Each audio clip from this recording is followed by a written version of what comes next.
The problem is that oftentimes in seeking triumph is when we actually cause ourselves the biggest problems, right? When you attack someone else because you want to put them in their place is when you end up they activate their trap card and you're the one who actually ends up looking like the asshole. Sometimes you'll tell people to 1v1 mid you and they will absolutely destroy you. Has Dr. K ever made a video on passive-aggressive coworkers and slash managers? I don't know if anyone else feels this way, but I would love to see a video with Dr. K explaining how people fall into these traps of taking on passive-aggressive behavior once they get some type of power in the work environment. I think a video in the format like how Dr. K did the psychology of a Karen would benefit employees with dealing with coworkers and managers that fall in that category, but also help employees up for promotions not fall into the same trap. Not saying all managers, but I'm sure we all have a story and could use some guidance on how to navigate our emotions and feelings when dealing with these people. What do y'all think? I just really would like to understand passive-aggressive more, so I'm not so reactive when interacting with them. This is a fantastic request in a sense, but let's talk a little bit about passive-aggressive. So this is tricky because we all experience passive-aggressiveness. But once again, like there aren't really good resources, at least that I've seen. I mean, I'm sure, now that I think about it, I'm sure they're out there, but about like, what is passive aggressiveness? Like, where does it come from and how do you deal with it? So this is just going to be one take on it. Okay. So what we're going to start with is talking a little bit about where passive aggressiveness comes from and the different kinds of passive aggressiveness. Then once we understand what causes people to be passive aggressive, we can also learn a couple of ways to deal with it. Now, the big challenge here is that most of my work with passive-aggressive behavior comes from the people who are passive-aggressive, right? So if you think about like what I actually do, I'll work with individuals. I usually don't work with people who complain about third parties. So the focus that I have is like, okay, let's figure out your own passive-aggressive behavior and how to get rid of that.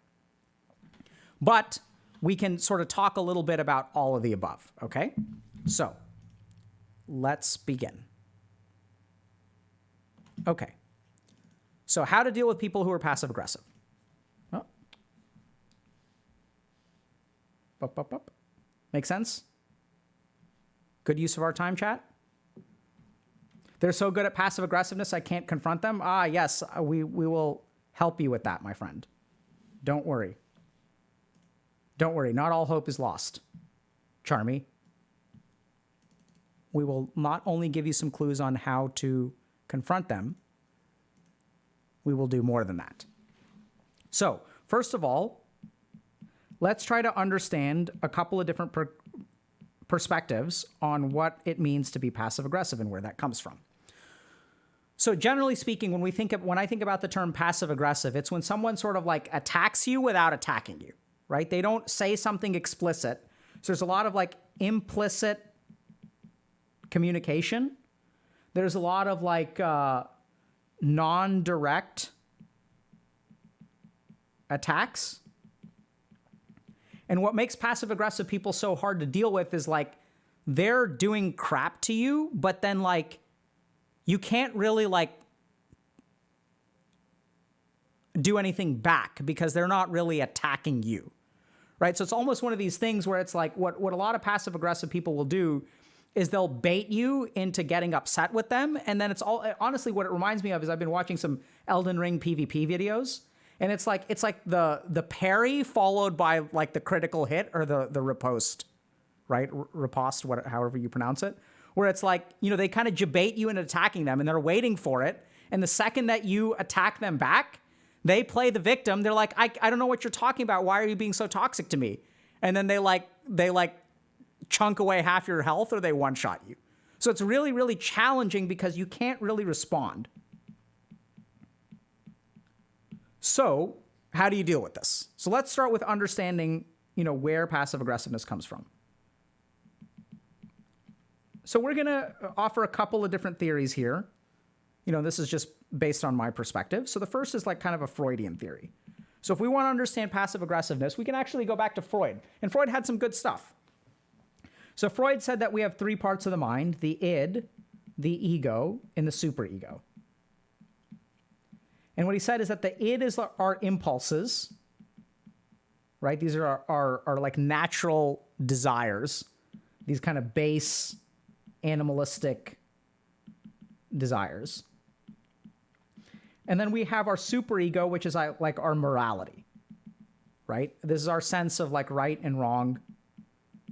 It's like, do I want to eat a cheeseburger? Hell yeah, I want to eat a cheeseburger, but I should eat a salad.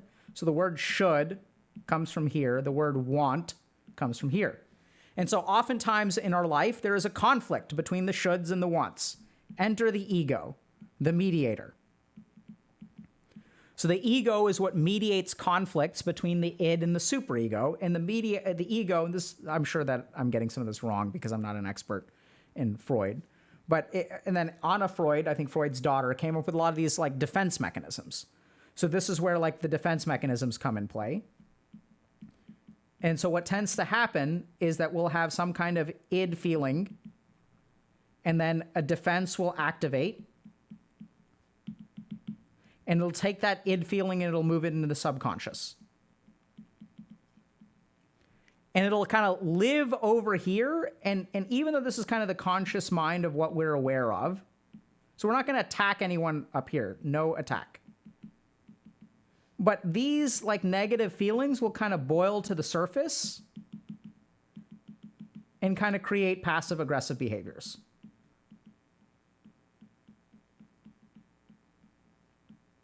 So what I've oftentimes found is that the passive aggressiveness comes from feelings that we don't want ourselves to feel, right? So like if we're feeling embarrassed or ashamed of something, but like we're not willing to help ourselves feel that, we'll do some kind of like passive aggressive kind of thing. So I'll give you all just a simple example. So let's say, I'm dating someone, and boy or girl doesn't matter. There's a boys' night out or there's a girls' night out. And in the girls' night out or boys' night out, my partner asks me, hey, I want to go on a boys' night out or I want to go on a girls' night out. Do you have a problem with that? And then what I'm going to say is, no, you should do whatever you want to do. They're like, wait, are you upset about that? Do you want me to like not go? No, you do whatever you think is right. And then like, it's kind of like this weird sort of situation where you're not explicit about what your needs are, right? So you actually don't want them to go. Maybe you're feeling insecure, but you're not letting yourself admit the insecurity or acknowledge the insecurity. So it's floating around down here, and then you get to this like, you do whatever you think is best. And the person is explicitly asking you. They're like, what should I do? But I'm not controlling. So I can't tell my partner to not go, because that makes me a bad boyfriend or girlfriend. Like, that's crazy. Like, I'm not jealous. I'm not these things, right? So this is the superego thought. I shouldn't be jealous. I shouldn't be controlling. And so what we do is we take that insecurity and we shove it way down, and then it comes out with these kinds of like, no, you do what you think is best. And then they go out with their friends, and then you give them the silent treatment for a week. And then it gets even worse because and then they get frustrated. They're like, if you told me that you didn't want me to go, you should have just said so. But then you're like, well, that's stupid, right? Because then I'm going to be an idiot. And so I'm acting like an idiot. And then that drives like, the feelings of being an idiot get driven down here. And then now we've got this thing, and then it just exacerbates the passive aggressive behavior. And it's just like a cycle. Okay? So this is one perspective. So in this perspective, what we really want, if you want to understand passive aggressive behavior, what we're going to do, this will become important later, is recognize what could this person be feeling or wanting that they're not really letting themselves feel or want or publicly own. And that will give you insight into what will trigger the passive aggressive behavior.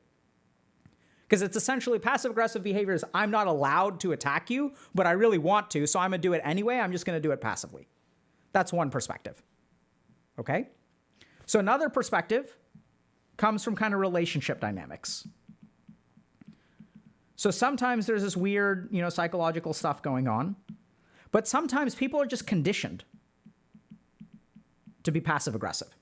So they'll grow up in kind of situations where parents will be emotionally manipulative.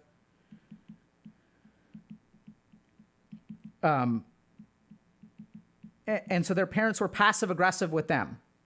right? Where it's like, oh no, like it's your allowance, you can spend it however you want to. But if you spend it in a way that I don't approve of, I'm going to emotionally punish you in the future. And furthermore, I'm going to tell you it's for your own good. So I gave you this money. I didn't want you to buy the video game. You bought the video game. And so now when you ask me if you can go to your friend's house for the summer, I'm not going to say no because you bought the video game. What I'm going to say is the way you spent your money indicates to me that you don't have the maturity to handle yourself and handle your finances, so you can't go spend the summer with your friend. Wait, but you told me to do whatever I want to. Yeah, I did, and you did whatever you want to, but you're not indicating to me that you're mature enough. So like parents will do this crap, right? Where they're unhappy with your choices, but they won't say, I'm unhappy with your choices. They'll twist it and turn it into some kind of weird passive-aggressive BS. And then what happens? You grow up in this environment. You are conditioned, just like you learn slang. So I use the word y'all. My kids probably use the word y'all. I grew up in Texas. We use the word y'all. I get conditioned to it. In that same way, from a relationship dynamic perspective, oftentimes people who engage in passive-aggressive behavior just understand that that's the way that stuff works, right? So you see this kind of stuff a lot in Indian joint households because overt conflict is not tolerated. So you also see all this like political BS in the household because you've got like 3 generations of people living together. You're living with your brother and his wife and their kids, and there's all, you guys don't make the same amount of money, and there's all this kind of weird political BS where people will like jockey for position. So you'll sometimes also see this in the workplace, in Indian joint households. I imagine other joint households as well, like non-Indian ones. These are just the ones that I have the most insight into from like friends and family and stuff, right? But like I've talked to people who are from Southeast Asia who go through the same stuff. So sometimes this is just the way of exerting like influence on other people. So a couple of things that will bring this out. One is feelings of territorial nature, power dynamics, feeling threatened. So at work, if you outshine your colleagues on a project, they may feel threatened. But this is also a key thing where there's no direct, acceptable avenue to exercise feelings. So if I feel like everyone says you did a great job, I feel jealous. And there's no way for me to I can't fault you for doing a good job at the company, right? Even though it makes me feel bad. Makes me feel threatened, makes me feel less adequate. But I can't be like, why did you do so well this month in sales? And so instead what I'll do is I'll say like, oh, congratulations. Like, you must have worked really hard. Like, that's so good for you. And inside I'm seething. I start to feel territorial. I start to feel threatened by you. And all this passive aggressive crap is going to come out because I'm not allowed to attack you. Right? So the other thing about relationship dynamics is what we see about passive-aggressive attacks is that it's a safe way to attack without retaliation. So I'm going to start doing little things like, oh, your client's called and I take a message and then I never give you the message.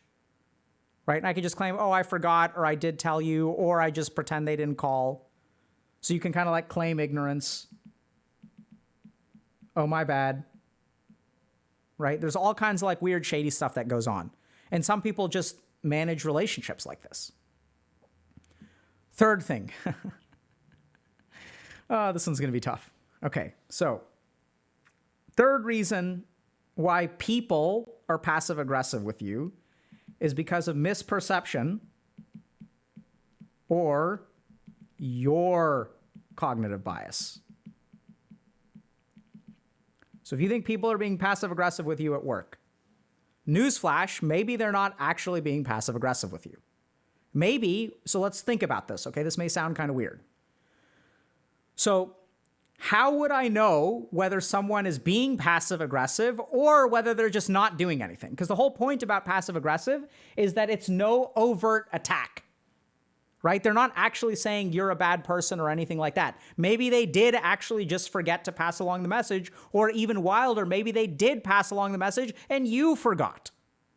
So sometimes, not kidding here, this is unfortunate, but sometimes when I come in, when I work with people who say, hey, someone at work is super passive aggressive, the more we tunnel down into it, the more that we discover that the person actually isn't passive aggressive. They're just not attacking you. They're just doing things that you perceive as attacks.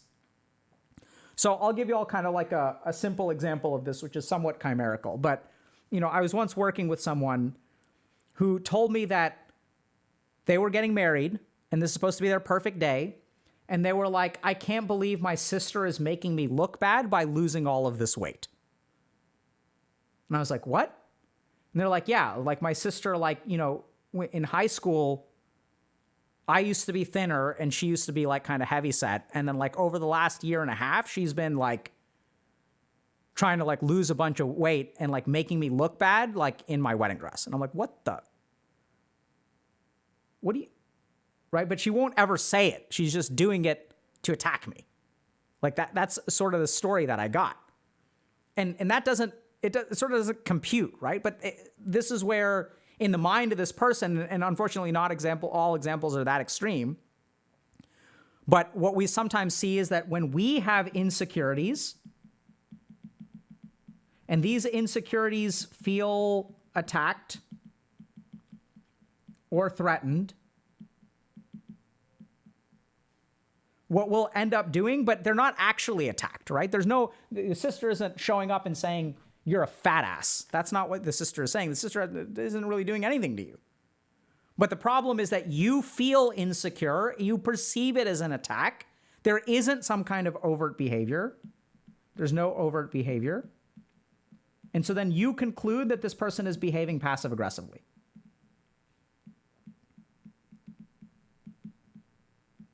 But unfortunately, if we want to be complete, what we have to acknowledge is part of the reason that people are acting passive aggressive is actually because of your own misperception and your own bias. So sometimes the solution is not in the way that you deal with them, but in the way that you explore yourself. So how do you get kind of clued into this? A couple of things is like, when you feel like someone is being passive aggressive with you, what is the state of your internal security around it? So if you feel insecure about something, there's a greater chance that this is at least a piece of the puzzle. Whereas if you feel very confident or secure about something, this is less likely to be the case. So if you feel attacked or threatened by what they're doing, like, oh, this person is like, you have to be a little bit careful there. So sometimes the solution is actually dealing with yourself. Okay? So just to recap, when we're talking about passive aggressive behavior, we can take kind of a Freudian approach, which is that I'm not allowed to act or feel the things that I feel. So I'm going to bury my feelings in my subconscious, and they're going to get kind of exerted. They're going to bubble to the surface in non-direct attacks. And like, that's kind of where it comes from. Second thing is sometimes we're just conditioned to be passive aggressive. That's just how people play the game. So you'll see this in certain kinds of companies. You'll see it in politics. You'll see it in things like joint households. And it's sort of just the way that we jockey for power, because like there's no acceptable avenue for like exercising that feeling, either through discussion or direct attacks. Those aren't an option. So all we're left with is like this weird passive aggressive BS. As a technique, it's a very safe way to attack without retaliation because you can claim ignorance. These kinds of relationship dynamics I find in the workplace are very, very territorial in nature and have to do with power and feeling threatened. So you'll see a huge escalation if you're doing a good job at work and someone else feels threatened, including your boss, right? Like if someone's feeling jealous or threatened, this kind of crap will crop up more. So how to deal with it?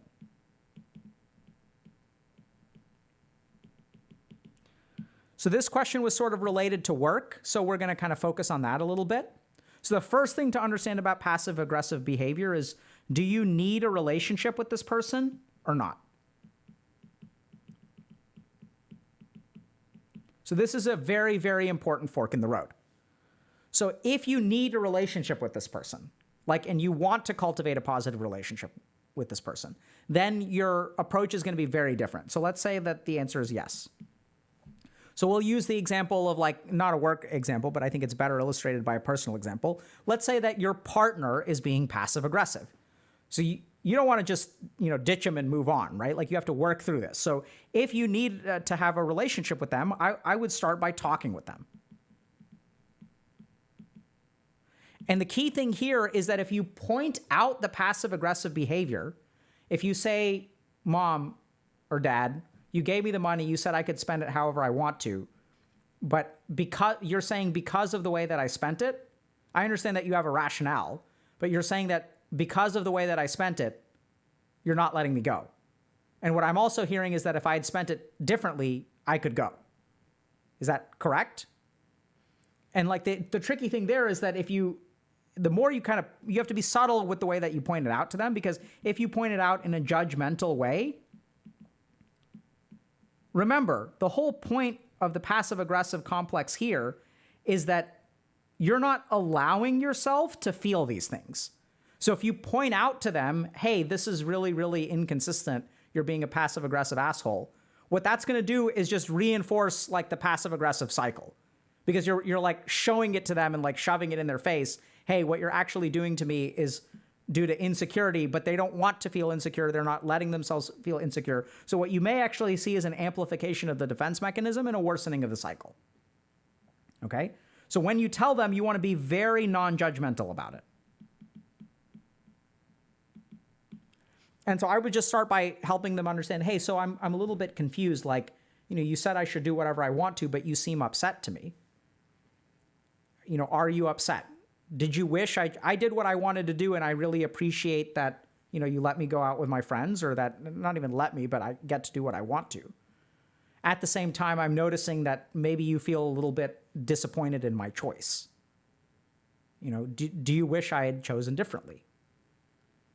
And you can use language like that, like, not that you were wrong, but, your partner is allowed to be disappointed in your choices. And then this is also where you can sort of use language like, I'd love to, I enjoyed myself. I'm glad I went out.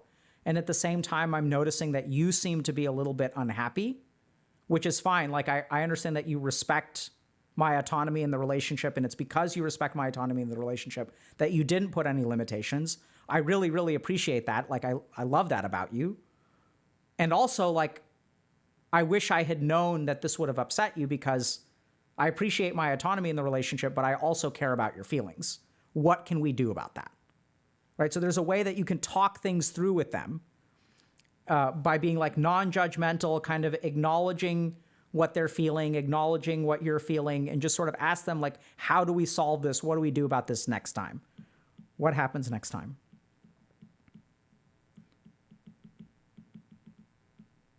And by the way, I use sample language, but oftentimes when I'm working with people, like clients or patients, it takes some time and some work to get to that spiel, right? Like how to acknowledge things and stuff like that, what to acknowledge for them. So this is key. So the first question is, do you need a relationship? Because then you have to like resolve things with them. Now, hopefully, if you do need a relationship, they care about the relationship too, so they'll invest in having a conversation. They'll be able to tolerate having some of those negative feelings. Whereas, like, if it's a coworker who doesn't like you, I don't know that they're going to invest that time in sort of fixing things. Okay? So the other thing that you can do is appeal to a third party. Now, this is sort of like the least interventional kind of thing, because we're not directly dealing with the person, because oftentimes what happens if you are frustrated with a passive aggressive dynamic, chances are that the other person is more skilled at espionage and subtle warfare. Their special ops divisions are better than your special ops divisions, which is why you're kind of frustrated with it in the first place, because oftentimes people who are winning passive aggressive conflicts don't complain about them. So I'm assuming for a moment that their special ops is better than your special ops, okay? But don't worry, we'll teach you how to level up your special ops by the end. Don't give up. So if it's a work-related scenario, consider talking to a boss or coworkers. And what you want to do is, approach things in kind of like, I'm trying to figure out how to work with this person way. Don't call them out and don't attack them and say, hey, like, this person is being a passive aggressive dick to me. Can you get them to stop? What you want to do is sort of like, hey, I'm noticing that I'm having some friction with this person. Have you ever seen that before? Has this been a problem for you? Is it a me thing, or is it like, do other people struggle with this? Okay, so you want to sort of frame things, once again, non-judgmentally. You want to frame things, don't attack them. So you also want to frame things towards, like, especially if you're talking with your boss, like goals of the company. So if we're taking an example of, let's say that you did well in sales this month, and this person is not delivering messages that your clients are leaving at the office. And so what you want to sort of say is like, hey, I'm running into something weird. Kind of acknowledge your own bias or shortcoming when you ask. This is really, really important. So you want to say like, hey, I'm not sure if this is like just me making a mistake or what, but I'm getting like messages from several clients that some messages are not getting through. So when I'll talk to them, they'll leave messages at the office and they're kind of like not getting through. And after talking to my clients, it seems like maybe this person is the one taking the messages. It may just be a coincidence. Maybe they are passing them along and I'm not registering them. I'm not really sure.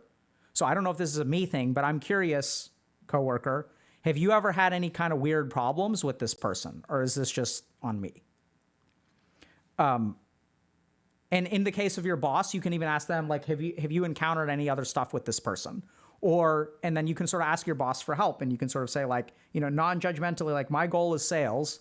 Do you have any recommendations on how I should navigate this situation? So you can ask for help instead of blame.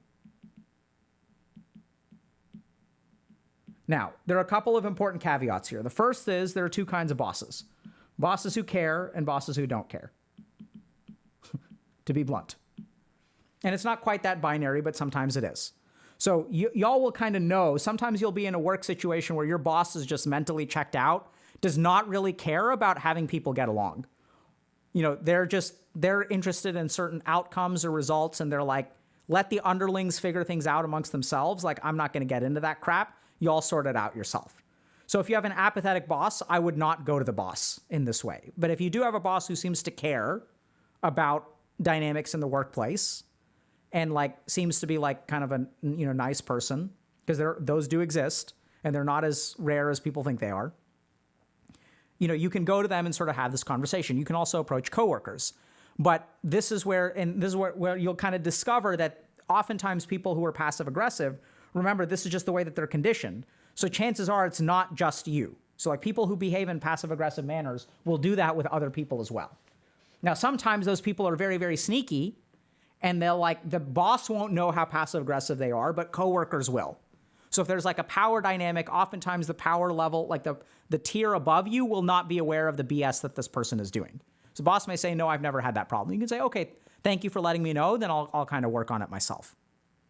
Okay? So you can kind of appeal to a third party and just kind of let them know, ask for help.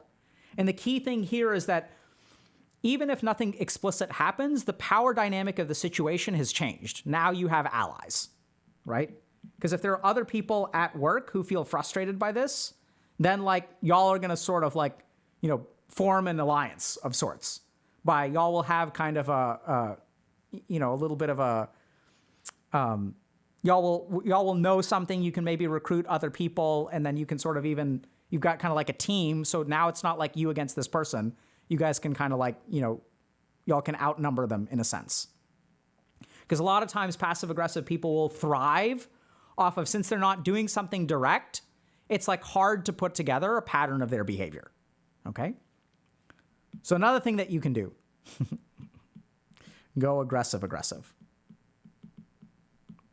So this is where you got to do a little bit more kind of diagnosis, okay? Or reconnaissance, maybe is a better way to put it. Some people are passive aggressive Because they are conflict avoidant. So maybe they're like, these subtle masterminds of manipulation and stuff like that. But I would say like 50% of the time or more, the reason that people are passive aggressive is because there's all this crap that they're burying, right? And they can't address it directly. Like it's psychologically uncomfortable for them to state their insecurities to someone else at work or state their issues. Oftentimes people are very conflict avoidant. And if you kind of think about it, like, a lot of people out there are conflict avoidant. And so how do you win in a contest with them? You engage in conflict. So they're conflict avoidant. You show them that you're willing to throw down. And if you kind of do that right, then chances are like there's a decent chance they'll just like back off because then you'll terrify them. Now, is this nice? Not necessarily. Is it a little bit Machiavellian? Possibly. But this is the kind of thing where like this is the reality in some workplace. I'm not saying that you should attack them. I'm not saying that you should do anything that's harmful to them, but address the conflict. Like you can call them out or have a conversation with them and just sort of like bring it to the surface, because the way that these people thrive is that they don't have any standing army, but they've got a good special ops team. So instead what you want to do is change the dynamic of the conversation and actually like bring a conflict to the surface. Right? So this is where even in something like, like a team meeting, what you can do is just call out your experience or call out the situation. So you can kind of point out to them, hey, so I've gotten messages from 4 clients that they left messages for me and they're not, I just wanted to let everyone know a couple of clients of mine have, left messages that I didn't receive. I'm curious if anyone else is having this experience. And this is where if you formed allies and they're doing the same thing to other people in the office, someone else kind of mentions, oh yeah, like, that's happening to me too. And so that's where like in the team meeting, you kind of mention, you're like, oh, like, so I'm kind of curious, does anyone know like what's going on here? Because I think we really need to get these messages. And then this is where, like what'll happen is like maybe the person will turn red and they'll, nothing will happen. And that can be the kind of end of it. Depending on what research you've done and how much you've set yourself up, you can even kind of go for the throat. And you can say, well, I asked them, who they're leaving messages with, and 3 or 4 of them seem to think that it's this coworker. Have you gotten any messages?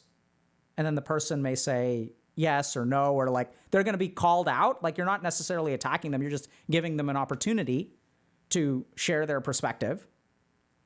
And then, like you're kind of just showing them like, hey, I'm not going to let this crap continue, right? I'll call you out on it. They may defend themselves in some way. We'll get to that in a second. But the main thing is that if they're conflict avoidant, you can sort of have a conflict that is on the surface as opposed to subsurface. You can call attention to their behavior, and sometimes they'll like back off if you do this kind of thing. So there are a couple of very, very important things here. One is that you do so with a calm mind. You do so with a neutral tone. You don't actually attack them. And we'll get to this in a second. So what you want to do is like, if you feel emotionally upset by their behavior, you want to process that emotion outside of work. So you want to come in calm, cool, and collected. And why is that? It's because oftentimes this strategy, when done incorrectly, is exactly what they're looking for. So a lot of people who are passive aggressive will try to debate you into attacking them, and then they will mop the floor with you. So this is classic like parry into riposte critical hit, right? This is what they're going to do. So the tricky thing about going aggressive is that when people are passive aggressive, what happens is they frustrate you so much, they attack you so much, they pew-pew you from on top of their walls, impervious to attack, and then you get upset with them. You get upset with them, and then you attack. They claim ignorance. You've been parried, and then you come out of the situation with the power dynamic even worse. Because now they have exposed you as an idiot who has like all these issues in their head, but you're not actually doing anything like that. So you'll notice this especially with manipulative parents, where essentially what they do is they debate you into an attack, and then they play their trap card, which is the victim card. No, I didn't do anything. Why are you attacking me? And your attack is overt. And if your attack is overt and their attack is like covert, then it's like you're the bad guy, right? And then you are the bad guy. And then they've won. They debated you into attacking. And so this is what a lot of passive-aggressive people do. Their whole long-term strategy is to debate you into an overt attack, which then they will mop the floor with you with. So what do you do about this? This is where like this stuff becomes really, really important. Anything that you do with them needs to be with a calm mind, kind of factual. You don't want to directly attack them. This is where you can use a subtle technique of like making a statement instead of an accusation. Or you can ask a question. So you just want to be like, hey, so my clients are saying this, period. You're not saying that they're actually withholding messages or anything like that. You're not saying that. You're just saying, this is what my clients told me. And it seems to be a pattern, which is why I'm bringing it up. What do you have to say? Like, I'm curious. Like, is this my, when the first client said it, I was like, okay, clearly like this person, something must have just fallen through the cracks. Not a big deal. Second time the client sort of said it, I was like, maybe the client is making a mistake, but now I've had 3 or 4 different clients who've all kind of said this, and now I'm trying to figure out like what's going on. So you want to attack without attacking, right? Because then they can't play the victim card. The victim card, like what you're going to do is like get up into their personal space, but you're not going to auto attack them because they're not going to be able to riposte because you don't want them to parry. So what you really have to do this successfully is remove ego from the equation, remove emotions from the equation. You don't want to seek justice. If your goal is to seek justice, I think that's a losing strategy.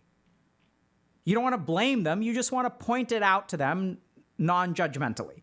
And depending on how brutal you are, you can sort of like, you can kind of debate them into like more and more stuff if you want to. But you can even do stuff like, yeah, so I was kind of confused because they didn't know who they were leaving the messages with. Or they said they were leaving the messages with you and I didn't believe them. So what I asked my 4 clients to do is I gave them the extensions of all 4 salespeople in the office, and I asked them to call after hours and see whose voice they were talking to. And all 4 of them confirmed that they were leaving messages with you. And then you don't say anything else. Then you just stay silent. You don't accuse them. You just stay silent. And they're not going to be able to tolerate the silence. Like, it's going to be so painful. And you want to do it calm. Okay? Cool. Collected. And that's how you deal with passive-aggressive people. So to summarize, unfortunately, passive-aggressive people are very common. And the reason for this is because psychologically, the way that our mind works, it's kind of like, it's sort of how our mind works. We have feelings that we're not comfortable with. And then we stuff them down into the subconscious mind, and then they kind of bleed to the surface in ways that we're not happy. And we sort of result in this passive-aggressive behavior because we would never attack anyone. Heaven forbid I would ever do anything like that. Sometimes people are conditioned to be passive-aggressive. That's just the households that they grew up in. That's just how they know how. That's the meta that they grew up in, so that's the meta that they know. Unfortunately, we see these kinds of these relationship dynamics a lot in workplaces, sometimes in complex family units.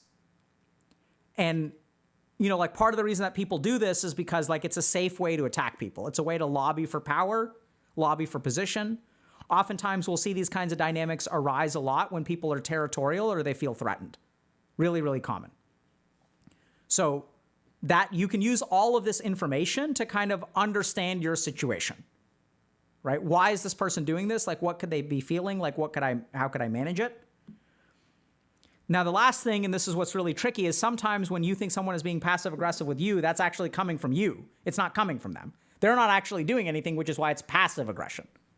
They're not losing weight to make you feel bad. They're losing weight because they were overweight their whole life and they've decided they want to stop being overweight. Or they're underweight and they've decided they want to stop being skinny. They want to bulk up. Right? Male, female, underweight, overweight, all those things don't really matter. They're not doing it to offend you. So this is the tricky thing, is that a lot of times your cognitive bias or your misperception will perceive other people as passive aggressive. How do you know? That's where it comes down to your own insecurities, especially in the workplace. And this is what I think is really valuable about when we do coaching, because in coaching, here's the thing, everyone will give you this. People will give you, you can Google, how do I deal with people who are passive aggressive? You'll get a bunch of strategies. I've literally never seen, if you think people are passive aggressive, you should check yourself before you wreck yourself. That could be a cognitive bias on your part. I've never read that externally. This is one of the key things that I think we do, which is why we get good outcomes, is we focus on the perceptual problems that people may have. Okay? Now, how to deal with it. The first question is, do you need a relationship with this person? Right? Is this someone like a partner? Is this someone that you want to, even in the case of a coworker? If so, try to talk to them in a non-judgmental way. If you talk to them in a non-judgmental way, what you may discover is, oh my goodness, this is actually what's going on. Or you may just discover that there's a miscommunication issue where you could be doing something better, they could be doing something better, but approach them non-judgmentally.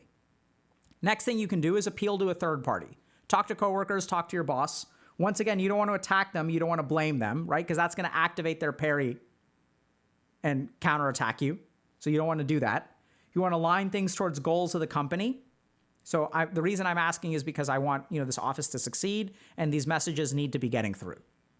It's not about ego. It's not about blame. It's not about emotions. It's like, this just needs to happen.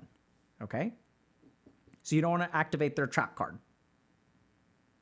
Well said, Super Dark Valid. So sometimes as you do this, if this really is the way they're conditioned, what you'll discover from your coworkers is that a lot of them will have the same experience. And then you've got allies. So sometimes what you want to do is just go aggressive. So raise the conflict to the surface. So instead of having a subsurface conflict, just have a conversation about it or acknowledge it in some public way. Remember, what we don't want to do is we don't want to get emotionally upset. We want to do it with a calm mind, neutral tone. So you can do it publicly if you want to, but it's not an attack. You're just going to, call out the behavior and explore it in a group of people if you want to. And then chances are, if they're conflict avoidant, they're going to they're going to get really upset, but they hopefully will stop messing with you. You can even afterward be kind to them. That's actually really important. So if they start giving you the messages again, you can say, hey, thank you so much for doing that. I really appreciate it. It's really helped me and my clients out a lot. I brought you a muffin as a way of saying thank you. I remember you said that you really like blueberry muffins, so here you go. Right? You can be kind. Now, the key thing to remember is that if you go aggressive, sometimes you are falling into their debating strategy. So the way that passive-aggressive people thrive is that they make you upset, you attack, they play their trap card, you're the bad guy. Right? And then, at the end of it, the power dynamic has worsened. They have won. Round 1, KO. And now they have an advantage for round 2. There's a snowballing effect. So don't play their game. So approach with a calm mind, be factual. Don't really attack them. You can use things like silence, let go of your ego, let go of your emotions. Talk to your therapist about it, talk to your partner about it. Process your emotions on the HG Discord if you want to. Talk to your coach, whatever. And then go in and then be calm, cool, and collected. But that's what I got to say about passive aggressive. Okay? It's not by any means a perfect rundown. It is also not by any means a completely comprehensive rundown. But I would say that having worked with a lot of people who engage in passive aggressive behaviors and helping them no longer engage in passive aggressive behaviors, which there's a whole other segment that we could do on.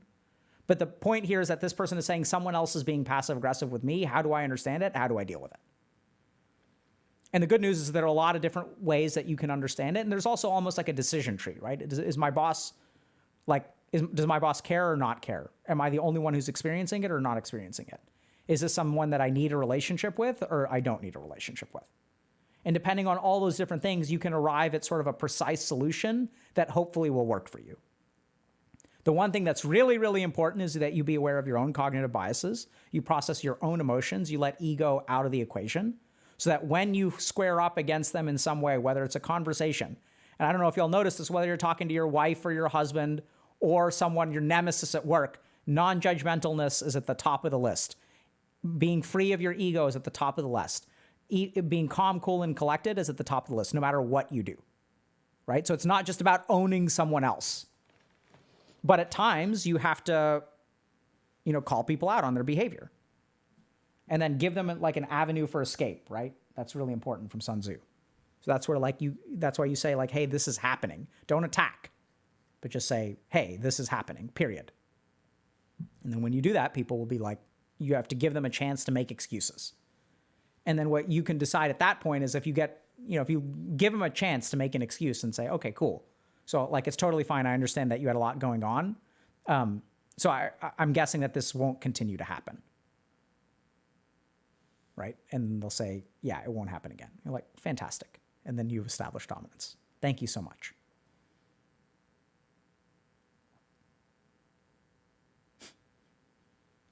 Then you take that muffin for yourself. That's all ego. Right? This isn't about putting people in their place, even though you can want to do that. It's really about trying to deal with someone. So remember that if someone is behaving in a passive-aggressive manner with you, like, have some compassion. They're not doing it because they're intrinsically an ass, right? They're like doing it because they have feelings. They were conditioned a particular way. And even if they are being an ass, you can be a little bit forgiving. Doesn't mean you have to tolerate their behavior. You can put their behavior in check. But you don't have to harbor any malice, ill will, or sense of vengeance.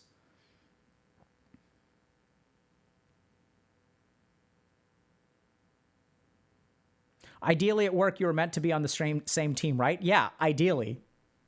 But oftentimes, remember that even though you're on the same team, sometimes you're competing against your colleagues for things like promotions. And that's okay. So I think it's really cool. So I've had, many situations in my life where I'm competing against my colleagues, and that can be like really fine. So like there has to be no ill will, and that's where like practicing detachment and stuff. So I remember there was a pretty prestigious position which I applied to in residency, and I didn't end up getting it, which turned out to be great because instead I started Healthy Gamer, started the work that would eventually become Healthy Gamer, I should say. Whereas if I had gotten that position, I probably wouldn't be here today, because that would have launched me on this track of academic success. So that's the kind of thing where it's like, I applied for it. I was like, hey, if I get this position, this is what I would do with it. This is what I want to do with it. And someone else got the position. That's great. They did a fantastic job. I went on and did something else. So that's where you can even compete against your colleagues without any ill will, and recognize that it's okay for one of y'all to win and one of y'all to lose. Maybe the reason that they won and you lost is because they're actually better suited for the position. And I think they were better suited for the position. In retrospect, I would have hated doing it. Right? So that's okay. Someone saying, I think you made the better choice. It wasn't my choice to make. But I was explicit with people. I was like, hey, if you pick me, this is what I'm going to do. If this is not your top priority, you guys have other priorities, you should pick someone else.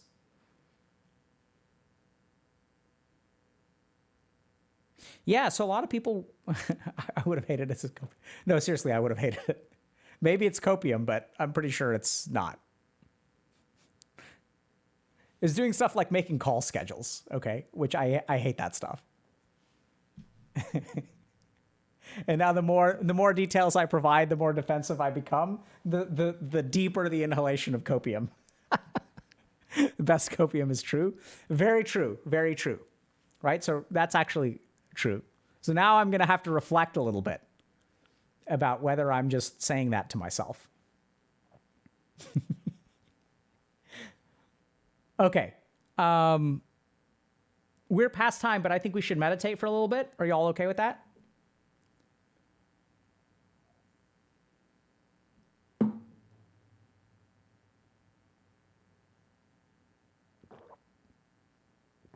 Okay.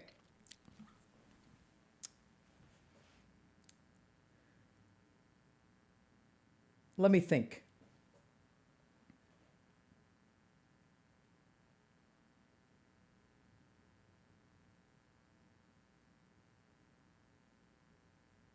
Okay. So we're going to do something. Let me think about how to structure this meditation. So we're going to do a letting go of anger meditation, for lack of a better term. Maybe actually, no. This is a letting go of triumph meditation. Okay?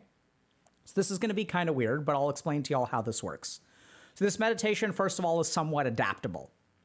But a lot of when we get into trouble, what we're chasing is triumph, right? So if we look at like this passive aggressive kind of stuff, like what you want to do is put them in their place, right? Like even if you think about toxicity in video games, when you tell someone to 1v1 me mid, what you're looking for is triumph. You're looking to win.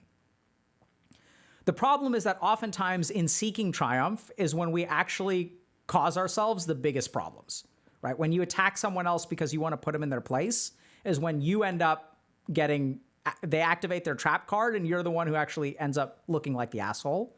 Sometimes you'll tell people to 1v1 mid you and they will absolutely destroy you, right? Because they are better and you're frustrated, you're toxic, you're frustrated by losing the game, and then like you want to put them in their place, but maybe the reason you're losing the game is because they're better than you are.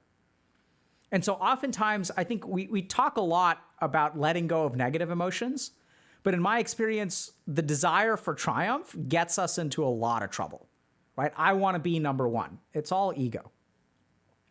So what we're going to do in this meditation, it's going to have basically two parts. The first part is going to be a visualization of sorts. So I'll walk y'all through evoking something that makes you feel triumphant, and then we're going to let go of that triumph. We're going to sort of almost grieve it, like let it go, detach from it, and just let it go so that we're not controlled by that desire anymore. Now, in the letting go part, this is where things get a little bit personalized. So for a lot of these meditations, there's an evoking of something, and then there's a transcendence of that thing.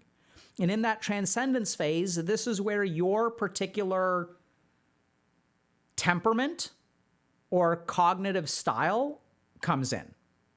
So when I teach meditation, oftentimes what I'll do is I'll work with an individual. And so I'll figure out, okay, this person likes sight-oriented meditations. This person likes visualizations. This person likes breath. This person likes sound. Or there'll be some kind of anchor. This person likes mantra. They like chanting. So we're not going to know exactly what that is. So we're going to use breath, and then we're also going to do a mantra. But this is where for that second phase, you can kind of adapt the meditation to whichever technique you like. So if you like breathing, you can do that. If you like chanting a mantra, you can chant your mantra in that kind of moment. But in that transcendent technique, as we let go, we're going to use whatever practice centers us very easily. Okay? So I'll give you all just like 3 examples. So one will be a breathing practice that will be focused on the navel. So we're kind of breathe in, feel that triumph, that feeling of triumph down there, and let go of the triumph through our exhalation. The next thing that we're going to do is focus on the third eye. So for those of y'all that like third eye practices, and instead what we're going to do when we do this third eye practice is that we're going to see the nature of triumph. We're going to see our ego involved in this, and we're going to just like mentally let it go. It's not breathing it out. It's not emotional. It's going to be insight oriented.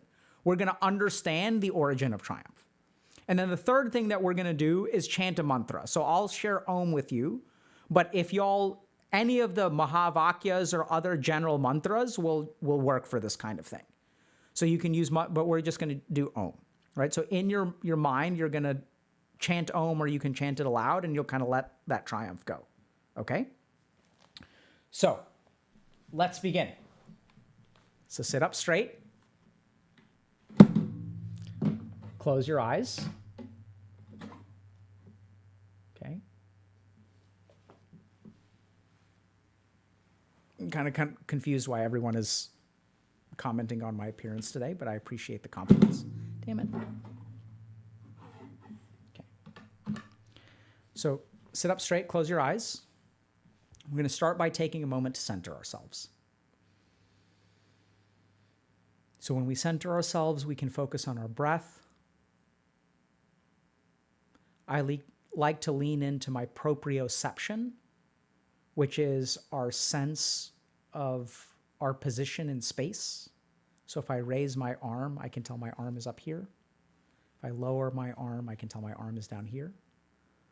So even with your eyes closed, you can feel your body.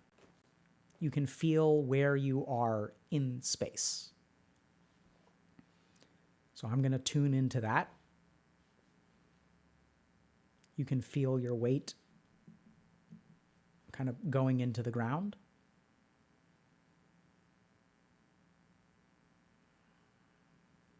Let your shoulders relax.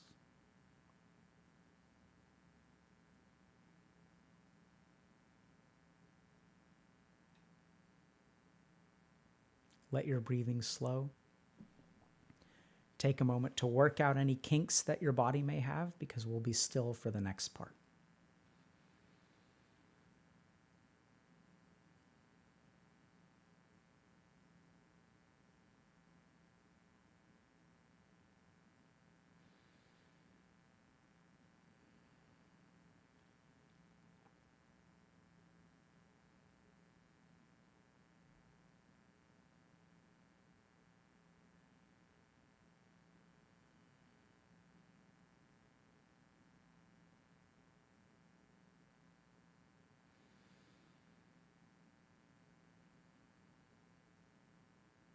And now what I want you to do is think about someone that pisses you off. Think about a person or a situation or a resentment, somewhere that you've been wronged, where there was injustice in the world. Something that makes you want to make a fist and shake it.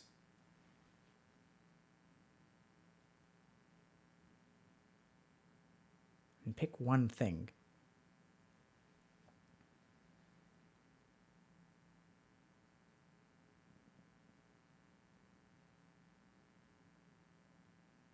Something that really frustrates you. And notice the patterns of the memory or the situation. Appreciate the aspects of it.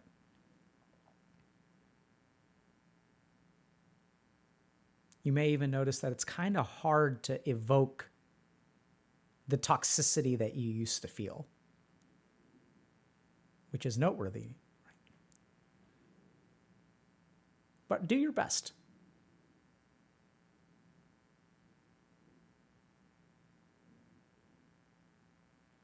And now what I want you to do is imagine a scenario in which you will feel triumph in that situation.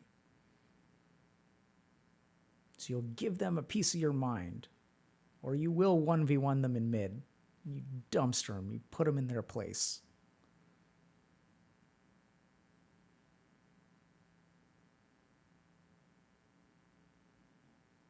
Maybe they're getting into shape to make you look bad, and you'll show them you're going to get into more shape. You're going to get into the best shape, and then they'll see, then they'll learn. So let those feelings come forth as well. The sensation of triumph, of justice.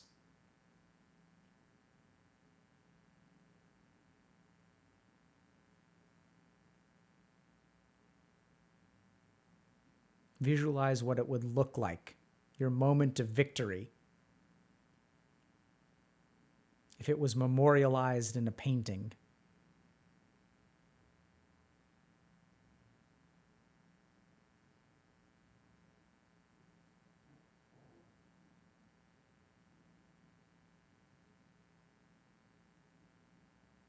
And now what we're going to do is take those feelings, the feelings of resentment, the feelings of anger, as well as the feelings of triumph and righteousness.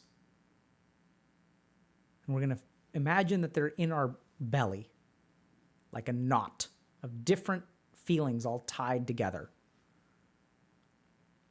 kind of red and black in color, almost like a tangled ball of yarn that is red and black.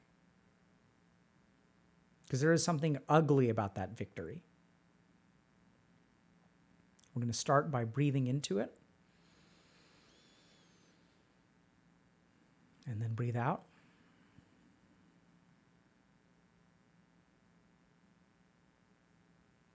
And as you experience those emotions, as you continue breathing, let each one of them go. So in the first scenario, go through it again, but pause this time when you feel an emotion and breathe into it and let that emotion go.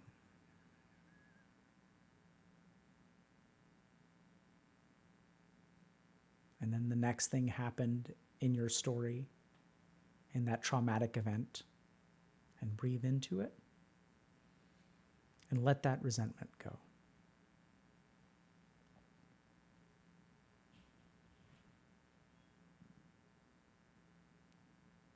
And in that way, as you breathe, go through your resentful scenario, letting each negative emotion go one at a time.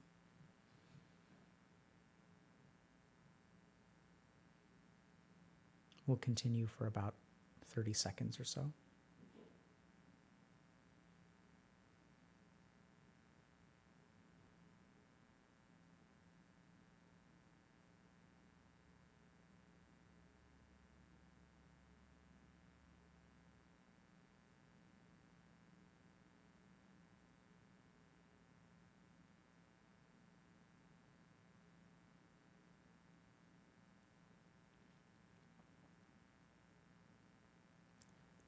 And now what we're going to do is think about the triumphant scenario.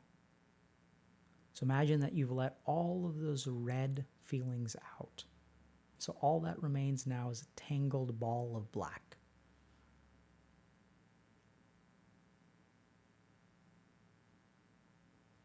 And go through the fantasy of your triumph. And as you imagine your victory over the undeserving,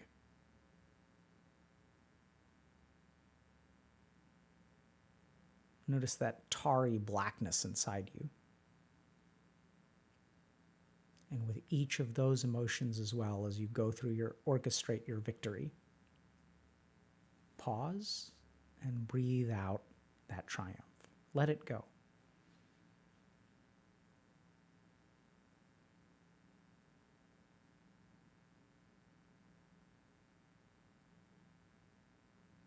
Go through each emotion, breathing into your stomach and letting it go.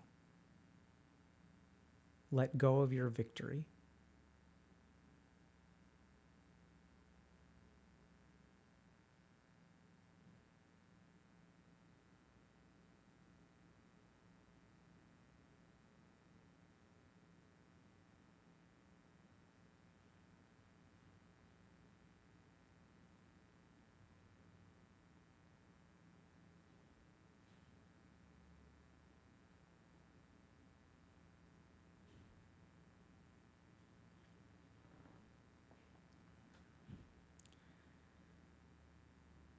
And now what we'll do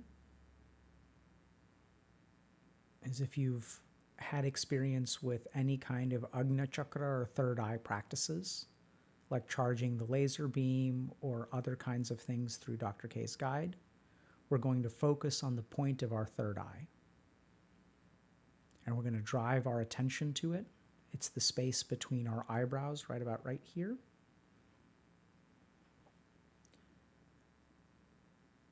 And now we're going to just notice, while concentrating on that point, what the nature of these feelings are.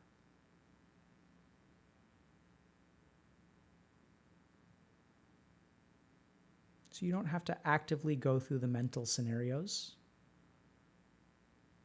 We want to focus on that third eye center and just let your mind digest.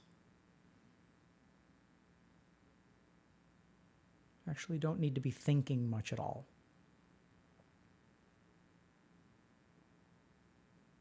Notice the nature of these things.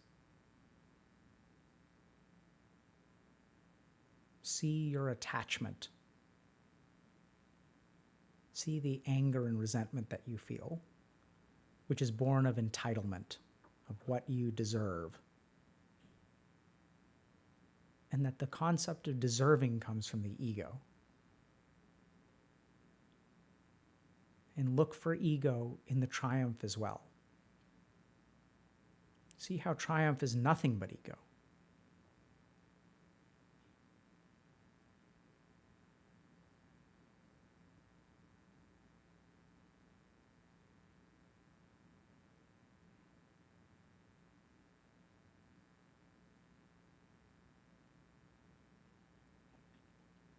And now notice how in this space of calm observation, these feelings mean almost nothing to you. That as you center yourself in who you truly are, in this vastness of experience, in this observing self,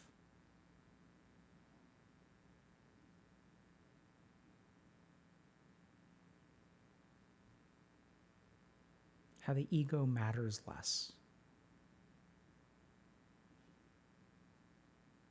And let yourself let it go.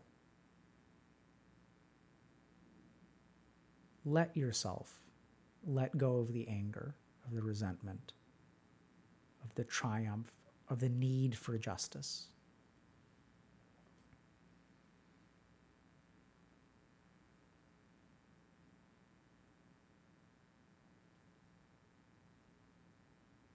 Realize that this whole process has already deprived you of peace. And that engaging in it further will only deprive you of more peace. So let it go.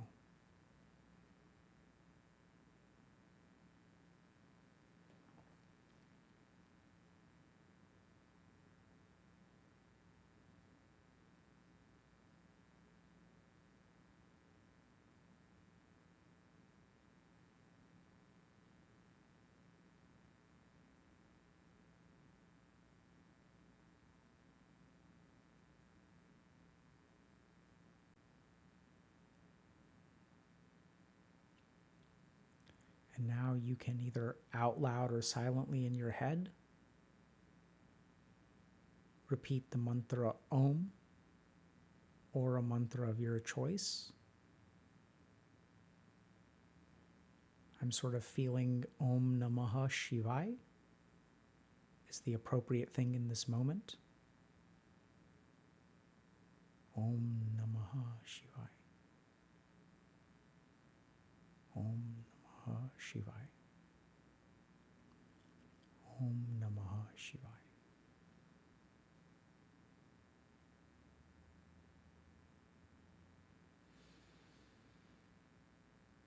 And use the mantra to seal this meditation experience. All of the peace that you've felt, all of the learning that you have, all of the grounding that you've attained, use the mantra to seal it and plant it within you. And you've let go of it now. You need no justice. Your ego has been let go.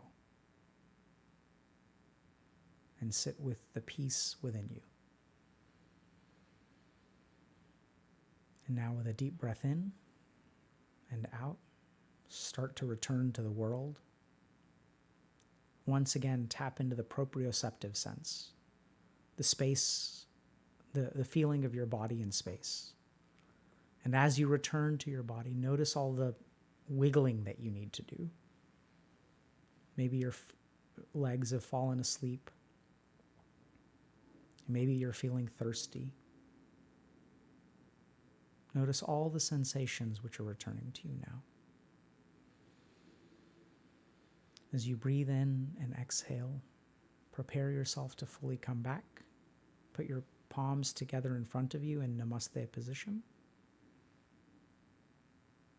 Give gratitude to yourself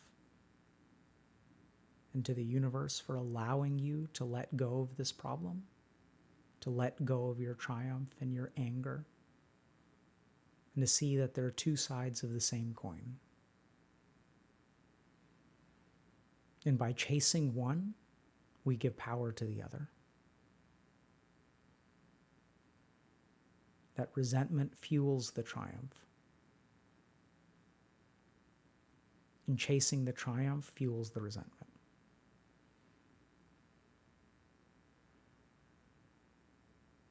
And with one final inhalation, as you exhale, bow your head and slowly open your eyes.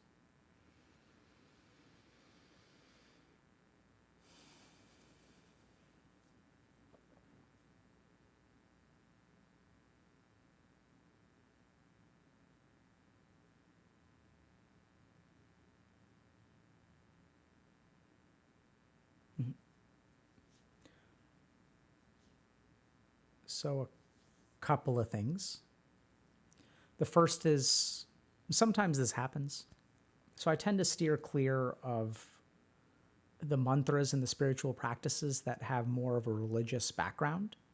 But even then, I kind of dispute that characterization because I think a lot of what we understand as religion, even the term religion, is actually like a Western and almost Judeo-Christian concept.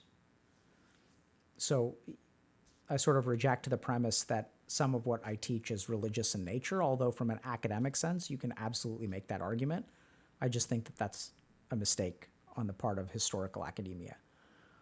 So today I offered Om Namah Shivaya, which is absolutely on the religious end of what we teach. So I don't think it involves believing in anything.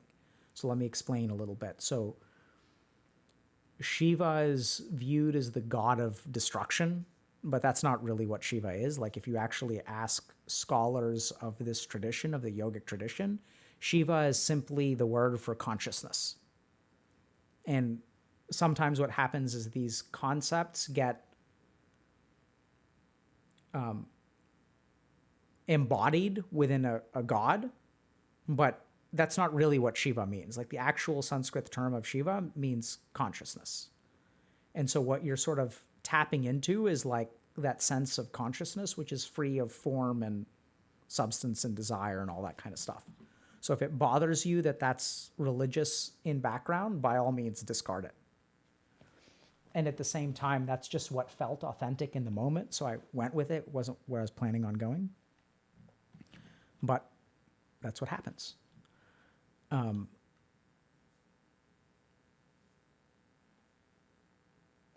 so as Chinese cabbage farmer is saying, Shiva represents a certain level of consciousness. Well said. And so what we're shooting for is that. As we transcend ego, we move one step closer to consciousness.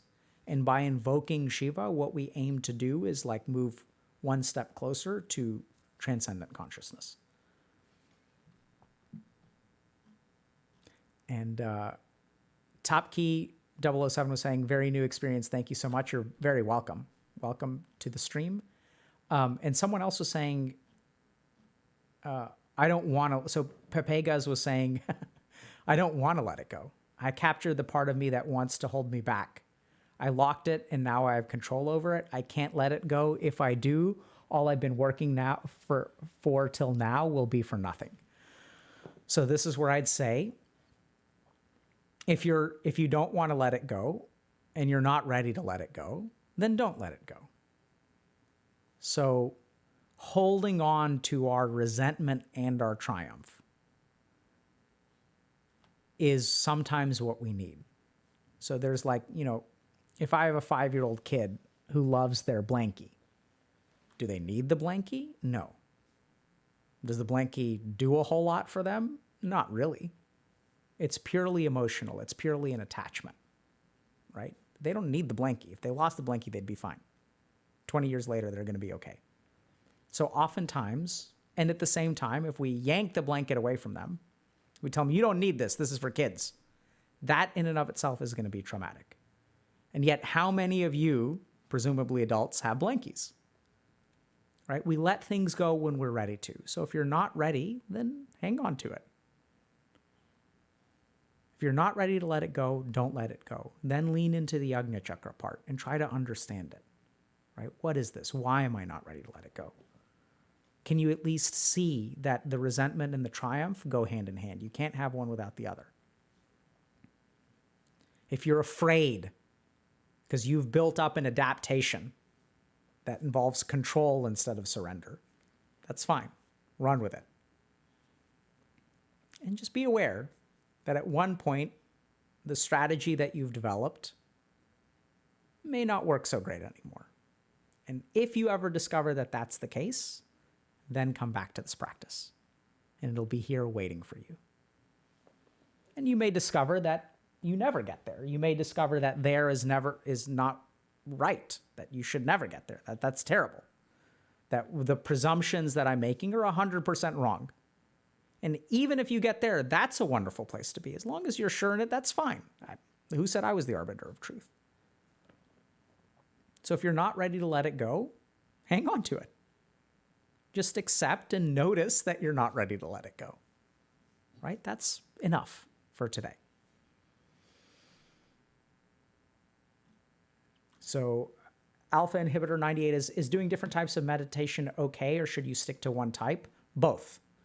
So I think you should try lots of different kinds of meditation until you find one that resonates with you, feels easy, and or lets you like enter a meditative state pretty easily.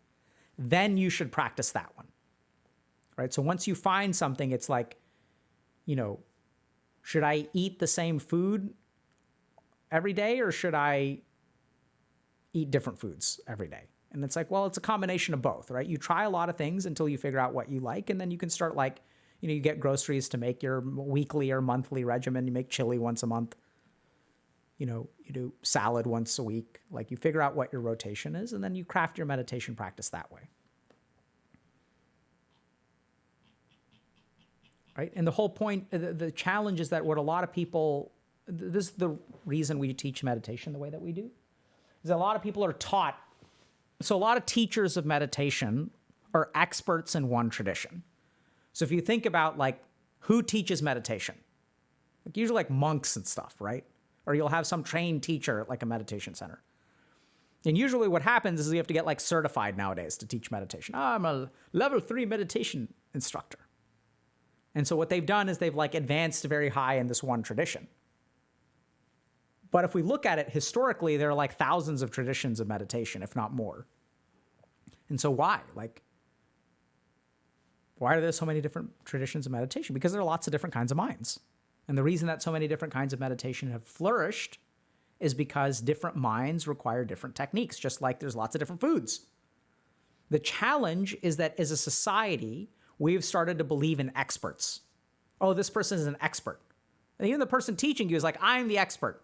I know, because I've done level 3. I've done level 3 training. You do not realize how knowledgeable I am. I'm level 3 meditation instructor. But they've only been taught usually one tradition. So what they teach you is their tradition. And then what happens is people say meditation isn't for me, or they think they're bad at it. And then the meditation teacher tells them consistency is important, practice is important, you'll get it eventually. Everyone struggles with this. It's a normal part of the meditative process. You'll hear about persistence and dedication, which is sort of true. But maybe the reason that people struggle with it, and maybe the reason that it happens to everyone, is because you're a bad teacher or your technique is bad. Did you ever consider that? Did you ever consider that if your student is having a problem, if the student is struggling, that's a fault of the teacher, not a fault of the student? But this has been completely lost in meditation instruction. This is the way to meditate. You can go to wherever you want to. They'll teach you their technique. They'll charge you $0, $100, $1,000, $10,000 to meditate the best way. And if it's not working for you, try harder. Right? So it's been my experience. So part of the reason that I didn't become a monk was because I couldn't find, I found one place where I tried and they said no, or they said later. But as a consequence of that, I went and I explored lots of different kinds of meditation techniques. I went to different ashrams in India, South Korea, Japan, and studied a lot of different meditation. What I sort of came to the conclusion of was, there's different kinds of temperaments, different kinds of cognitive fingerprints. No two minds are exactly alike. Therefore, the technique of meditation for no two minds will be exactly the same. And so experiment until you find what works for you, right? Just like you find what food you like, that happens through experimentation. And meditation should be the same way. Meditation tier list. So we already have something like a tier list. I don't know about tiers because that implies that one is better than the other. But we do have, if y'all are interested, if you check out Dr. K's Guide to Meditation, there's a segment on like history of meditation and different kinds of meditation. So we break apart like how, when I'm working with someone, there's a set of different things, like rules that I'll use in terms of recommending a meditation. So for example, is this someone who likes to focus their mind? Or is this someone who needs curiosity in order to get their mind to focus? So this is where, there are two different techniques. In one technique, I will give someone a particular mantra to chant, and that works really well for them. In another technique, I'll ask someone, decipher the sound of the ocean, or decipher the sound of your breath. Spell it out for me. What is the sound that your breath makes?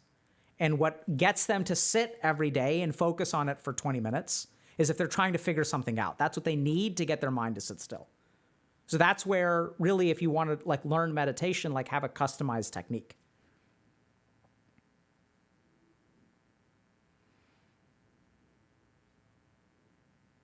Yeah, so Platt Candidate is saying the Kaya Sthira meditation was absolutely amazing, even just to experience once and not practice regularly. But I found it works great for me personally. Yeah, that's because, so that's where I love that technique. And it's one of the techniques that has truly taught me.